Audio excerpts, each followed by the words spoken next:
반갑습니다. 사랑합니다. 네, 영상으로 참여하는 분들 환영합니다. 다 얼굴을 가리셨네요. 한 분도 보이지 않는데 한 분이라도 봤으면 좋겠는데 끝까지 안 보이시는군요. 그래도 환영합니다. 네. 오늘 말씀은 잘 알려진 본문이죠. 그리고 그러면서 이 부분에 무슨 특별한 의미가 있느냐 이렇게 생각할 수 있는 부분입니다. 여기 보면 안나스와 가야바의 집으로 끌려가셔서 신문당하시는 내용이 나오고, 그것은 그렇게 중요하게 한 것이 아니고 더 중요한 것은 이제 빌라도에게 신문을 당하시는 그 부분이 더 중요하여서 우리의 관심이 주로 빌라도의 신문 당하시는 그 장면을 주목합니다. 그러나 오늘 이 부분은 예수님께서 잡히신 그 첫 장면이기 때문에 무엇보다 또 중요합니다.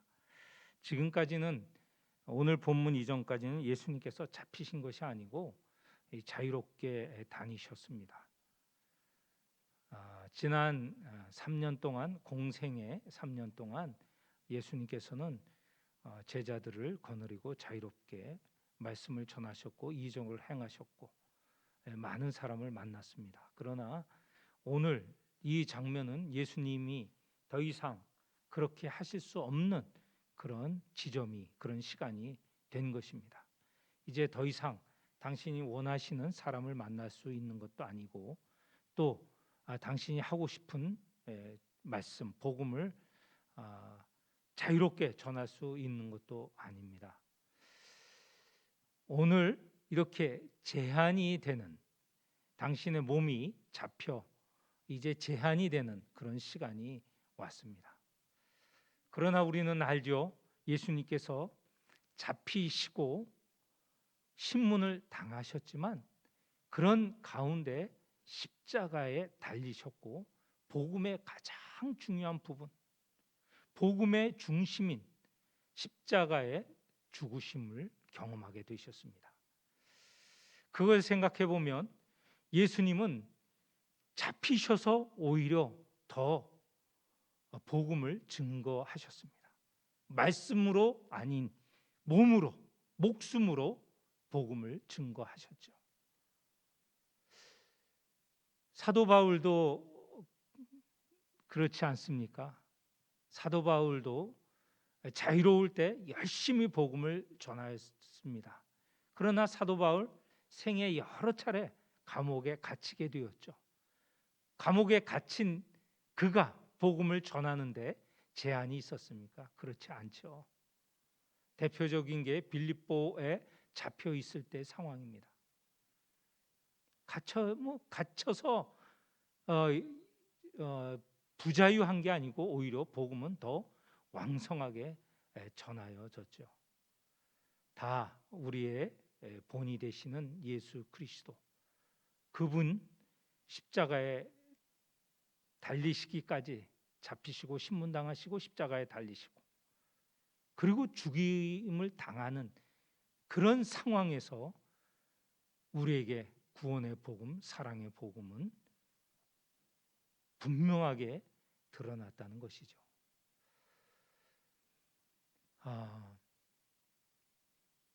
역사에 보면, 최근사에 보면 보네포라는 분이 있습니다. 제가 가끔 한두 차례 말씀을 드린 적이 있는데, 보네포는 젊은 신학자였습니다. 30대 이미 세계적인 신학자가 되었습니다. 천재적인 신학자이죠. 그런데 그가 있는 독일이, 잘 알고 여러분 잘 아시는 대로 히틀러가 통치하던 시대였습니다. 보네포가 독일에 있는 것이 너무 아까워서 독일에 있으면 학문하고 발표하고 또 그리스도인들을 지도하는 게 굉장히 어렵게 되죠. 그래서 독일이 아닌 외부에 있는 사람들, 특히 미국에 있는 분들이, 믿는 이들 또 신학자들이 보네포를 미국으로 초청을 합니다. 미국의 유니온 신학교라고 세계적인 신학교가 있는데 그곳에서 가르칠 수 있도록 초대를 합니다. 미국에 가긴 가서 또 가르치기도 합니다. 그러나 그는 거기서 머물지 않습니다. 독일이 점점 위태해지고 어려워지는 상황을 보면서 다시 독일로 들어갑니다. 지하 신학교를 해요.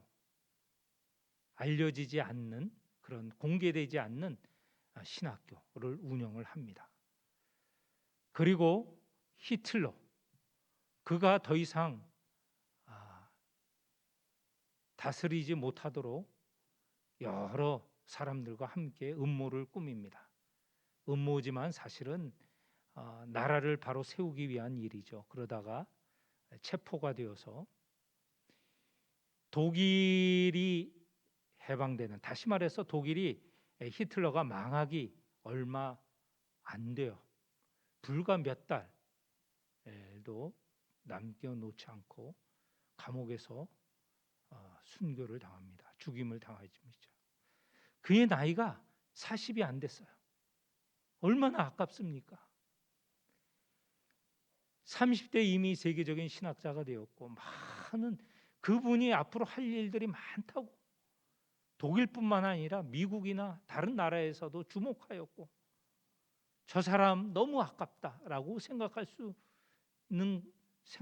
있는 상황인데, 그렇게 아까운 나이에 죽임을 당하지만 어떻게 됐는지 아십니까? 오히려 진리를 위해서, 의의를 위하여서, 복음을 위하여서 그가 당한 죽임, 순교, 그거로 인하여서 독일 교회가 부끄러움만 당한 게 아니고 독일 교회 전체가 히틀러를 도우는 그런 잘못을 저질렀지만 또 보네포와 같은 분들이 있어서 독일 교회에 말하자면 양심의 역할을 하였고, 그리하여서 독일 교회가 책임을 그래도 어느 정도 체면을 세우게 된 그런 일이 있었습니다. 젊은 나이에 순교를 당하였지만 오히려 그것으로 인하여서 본이 되었고 복음을 전하는 데 있어서 목숨을 아끼지 않는 그의 모습, 그래서 현대의 진정한 순교자가 되었다고 알려져 있고, 또 많은 사람들이 존경을 하고 그의 신학을 공부하고 있습니다. 예수님 마찬가지시죠. 젊은 나이에 여기에 보면 그야말로 십자가에서 죽임을 당하시는, 이제 우리가 몇 주 후면 함께 보겠지만 당하시는 이 상황이 됩니다. 오늘 이 본문 18장에서부터 시작해서 예수님의 몸이 재앙을 당하고 그리고 결국은 순교를 당하게 되는 것이죠. 하나님의 역사는, 하나님의 능력은, 하시는 일은 우리의 생각과 다릅니다. 우리는 오래 버티면 더 좋은 것으로 생각하지만 일찍 삶을 마감할지라도 그것이 더 하나님으로서는, 또 우리가 보면 더 복음을 위하여서, 교회를 위하여서 그 짧은 시간, 우리가 아까워하고 안타까워하는 그 시간이 더 큰 가르침이 되고 능력이 되는 것을 우리가 봅니다. 오늘 이렇게 잡히시는 장면이 나옵니다. 잡히시는 장면인데요, 예수님께서는 미리 다 상황을 파악을 하셨죠. 이제 1절 2절에 보면 1절에 동산에서 계시다가 그곳에서 잡히시는데 그 모든 것을 다 예상하셨습니다. 이 동산이라는 것은 1절에 겟세마네 동산이죠. 요한복음에는 기록이 되어 있지 않지만 다른 복음서에는 겟세마네 동산이다 이렇게 나옵니다. 그곳에 자주 2절에 보면 가끔 가시던 곳, 다시 말해서 예루살렘에 오시면 이곳에 가서 기도하시던 장소였어요. 일상적으로 기도하셨던 장소라 예수를 파는 유다도 그것을 알고 있는 거죠. 밤이 되면 그곳에 가서 기도를 하셨기 때문에 지금 예수님을 팔러 지금 나갔던 유다도 어디 계시는지 아는 거죠. 예루살렘에서 식사를 하셨지만 식사를 하신 후 저녁에는 이 겟세마네에서 기도를 하시기 때문에 그곳으로 갈 거다 생각하고 유다 역시 예수님이 어디에 있을 줄 알고 이제 예수님을 잡으러 오는 것이죠. 예수님을 잡으러 오는 그 무리들을 보면 3절에 어떤 사람들이 오냐면 군대라고 표현을 됐지만 다른 복음서와 달리 이 군대는 로마군을 말합니다.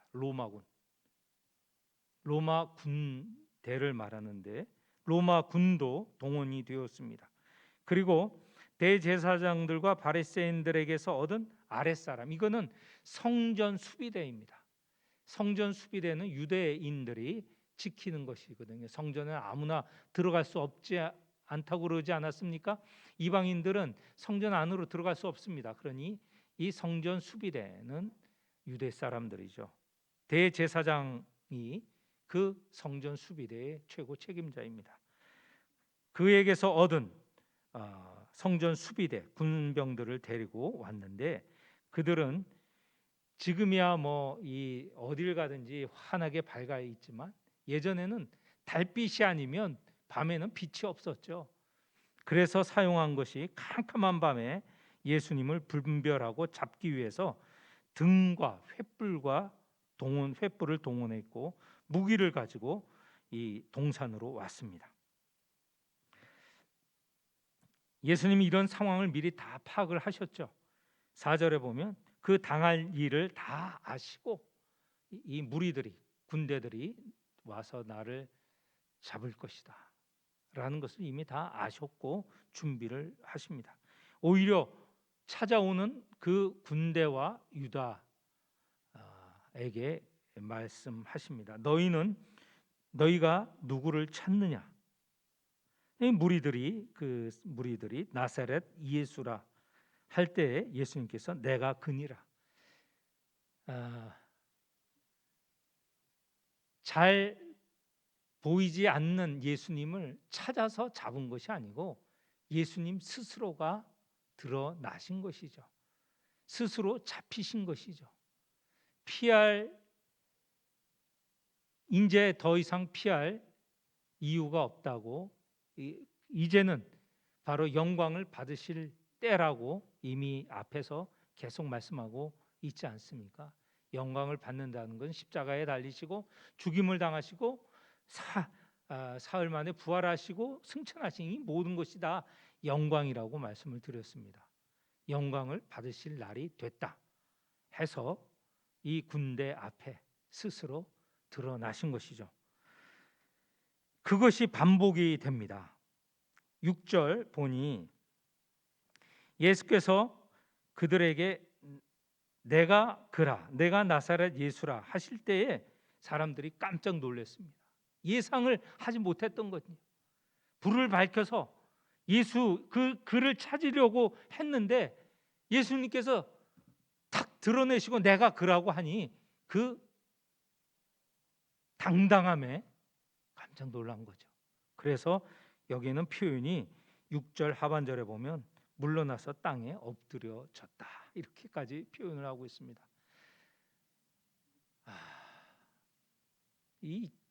지금 잡히시면 죽을 거는 뻔한데 이렇게나 당당하실 수 있을까?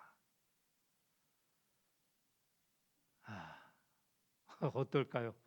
죽음 앞에서 이렇게 당당한 모습을 가질 수가 있을까라는 생각을 다시 하게 됩니다.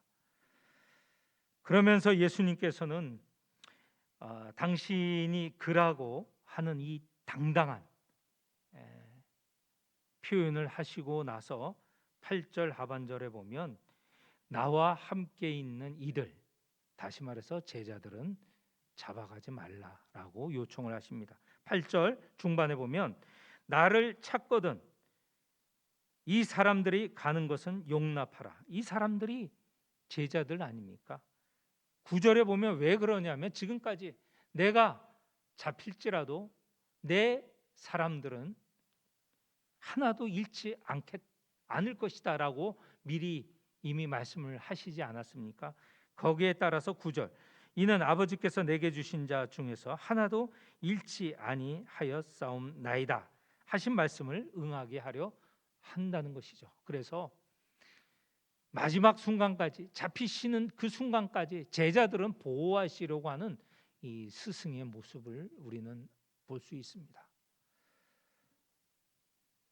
이 잡히는 이 군대에게 여러 수많은 무리들이 칼을 들고 횃불을 들고 찾으러 왔을 때 얼마나 위축이 되고 놀랍겠습니까? 그러면 혼비백산할 터인데요. 내가 나사렛 예수다라고 당당하게 드러내실 뿐만 아니라 당신의 제자들은 아끼시는 것이죠. 그런 상황에서도 다 챙기시는 거예요. 참 저 같으면 정신 빠져서 그냥 고개를 숙이고 머리를 땅에 이렇게 파묻었을지 모를 터인데 이런 주님의 모습을 보게 됩니다. 그런데 그때 용감한 베드로가 나섭니다. 그래서 칼로 대제사장의 종의 오른쪽 귀를 베어버렸습니다. 그의 이름은 말고라는 이름까지 나오는데요. 이 말고라는 이름까지 나온 거 보니까 틀림없이 이게 그 당시에는 널리 알려진 것인 것 같아요. 예수가 잡힐 때 그 제자 베드로가 칼을 휘둘렀다. 그래서 한 사람이 귀가 잘리게 되었다. 이런 아마 일화가 널리 알려졌던 것 같습니다. 이름이 말고라고 합니다. 여기까지는 이제 또 보면 베드로의 그 평소의 모습, 의분이 있죠. 의기가 있어요. 의분의기 아시지 않습니까? 그에게 의를 추구하는, 올바름을 추구하고 정의를 추구하는 것이 있다는 것이죠. 왜 우리 선생님을 잡아가느냐? 그리고 사실 요 얼마 전에 베드로는 13장 36절에서 38절에 보면 베드로가 어떤 모습을 보였냐면 예수님께서 내가 이제 죽으러 간다 이런 말씀을 하셨을 때 너희들은 내가 가는 곳에 따라올 수 없다라고 했을 때 베드로가 용감하게 말하죠. 주여 내가 지금은 어찌하여 따라갈 수 없나이까? 주를 위하여 내 목숨을 버리겠나이다. 이런 용감한 모습을 보였죠.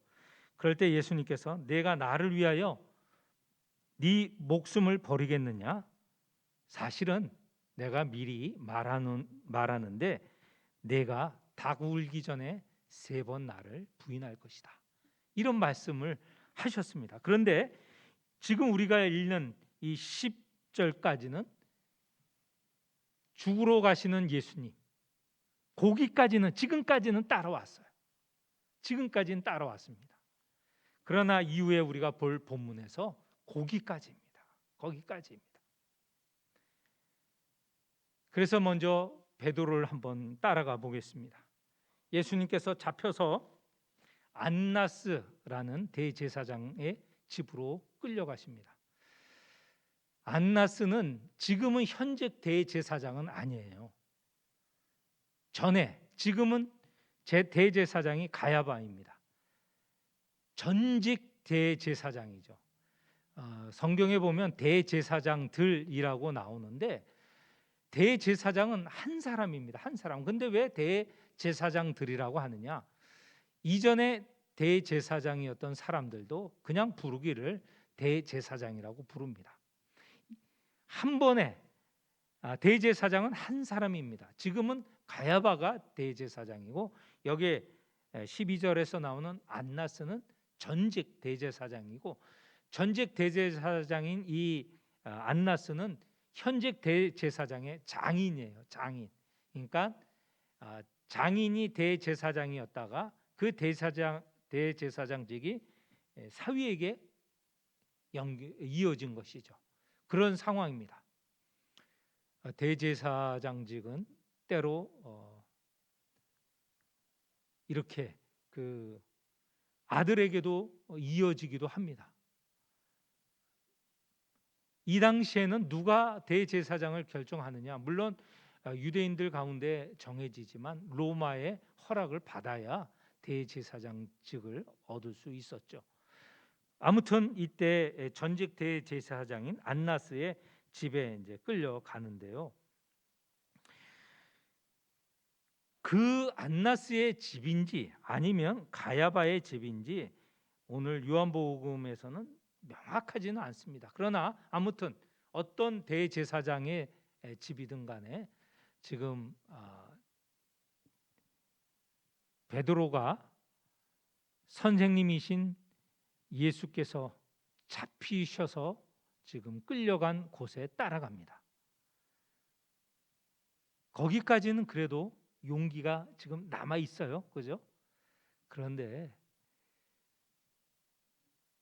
이 대제사장의 집에서 베드로가 3번 부인하게 된다는 것이죠. 먼저는 17절에 보면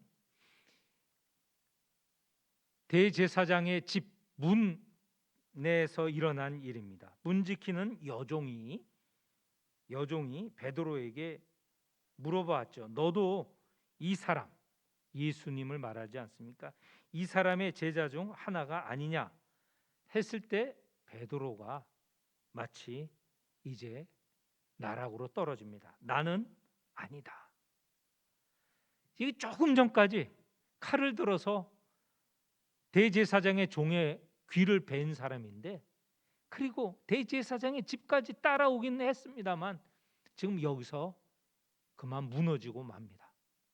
아니다. 나는 아니다 라는 것이죠. 두 번째는 25절입니다. 마치 그때는 추운 때입니다. 18절에 보면 그때가 추운 고로 이제 불을 피워서 밤이기 때문에 불을 피워서 이 불가에 이제 둘러 앉아 있었는데요. 25절 시몬 베드로가 서서 불을 쬐더니 거기에 불을 함께 쬐던 대제사장 사람들이죠. 쬐던 사람들이 묻습니다. 너도 그 제자 중 하나가 아니냐 했을 때 베드로가 또 부인하죠. 나는 아니다. 세 번째입니다. 26절에 가니까요. 대제사장의 종 하나가 이 종이 누구냐면 조금 전에 귀가 잘린 이 말고의 친척입니다. 그 친척이 묻습니다. 내가 그 사람 예수님이죠. 그 사람과 함께 동산에 있는 것을 내가 보았다. 그러니까 27절에 베드로가 또 부인합니다. 자, 예수님께서 미리 말씀을 하셨죠. 내가 죽는 그 자리까지 그 순간까지 따라가겠습니다 했는데 예수님께서 미리 말씀하셨죠. 네가 부인할 것이다. 3번 부인할 것이다. 닭 울기 전에. 이렇게 3번을 부인하고 나니 선생님 예수님께서 말씀하신 대로 닭이 곧 울더라. 27절 곧 닭이 울더라. 베드로 참 우리가 연구해 볼 인물입니다. 수시로 베드로에 대해서 묵상해 볼 필요가 있습니다. 베드로의 용기, 결단, 그 헌신은 이루 말할 수 없죠. 저도 그렇지만 많은 사람들이 베드로와 같은 그런 헌신, 결단, 용기가 있을까요? 없을 거로 생각됩니다. 사실 이 대제사장의 집까지 쫓아온 사람, 여기에 물론 한 제자가 또 있다고 하지만 베드로 또는 한 제자 포함해서 두 사람이었는데 많은 다른 제자, 특별히 남은 뭐 한 사람은 배반했으니까 9, 10 제자가 따라오지 못했던 것이죠. 근처도 오지 못한 것이죠. 왜냐하면 저기에 따라갔다가는 죽음의 길이다라는 것을 이미 다 짐작하지 않았습니까? 다 그 동산에서 다 흩어졌습니다. 베드로는 용기가 있는 거죠. 의리가 있는 거죠. 여기까지 따라온 겁니다. 그러나 이제 예수님의 무리라고 한다면 똑같이 죽음의 길을 걷게 되기 때문에 그 순간까지는, 그 순간에서는 버틸 수가 없습니다. 부인하죠. 3번이나 부인하게 됩니다. 우리의 삶 가운데서도 이런 때가 있지요. 언제든 어떤 상황이든 주님을 따르겠습니다.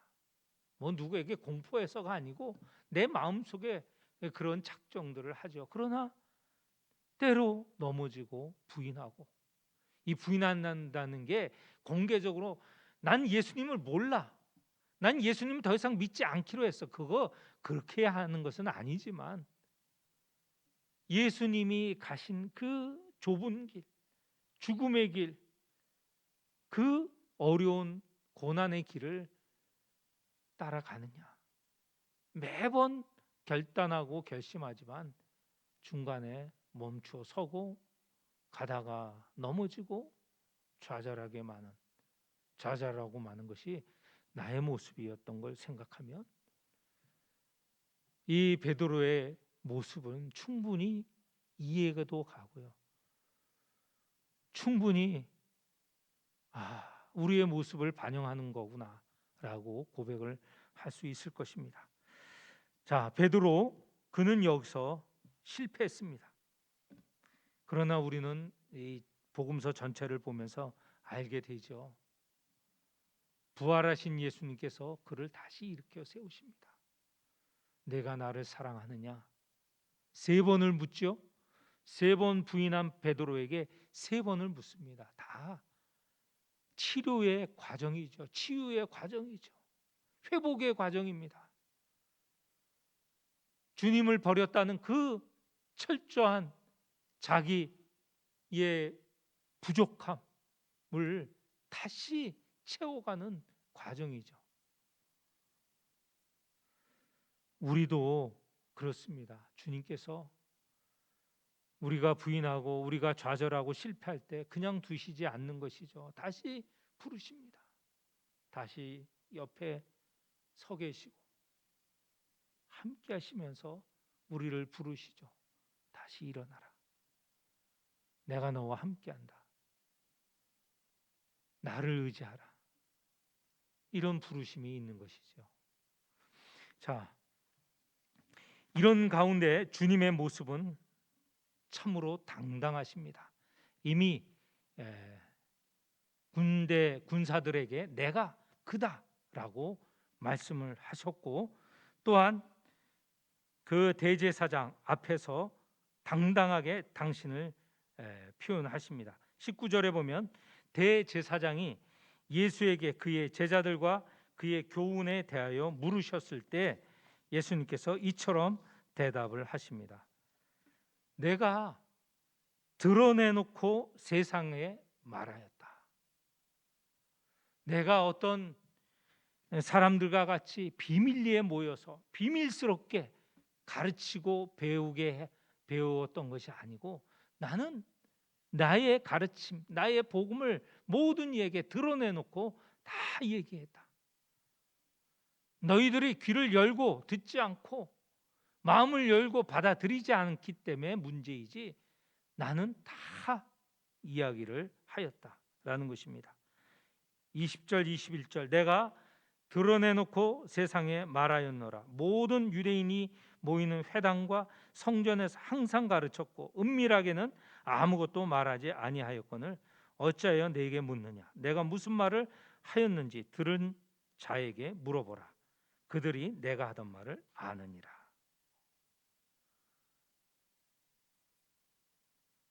지금은 밤이죠. 이 밤에 지금 이 음모가 일어난 것입니다. 이 일이 일어난 것이죠. 밤에 예수님을 잡았고 그 밤에 제사장에게 막 인도하였고 그 제사장들 앞에서 신문을 당하였습니다. 밤새도록 일어난 일입니다. 사실 이런 것은 밤에 하는 것이 다 불법이죠. 낮에 해야 되는 것이죠. 그러나 밤이라는 것은 공포스러운 그런 상황이 아닙니까? 예수님을 그 공포 가운데 무리들이 또 높은 고위 관리들이 총동원하여서 예수님을 주저앉히려고 하였던 것이죠. 그러나 그런 상황에서 예수님은 빛으로 당당하게 밝히시고 드러내신 것입니다. 오히려 악이 더 드러나게 되었죠.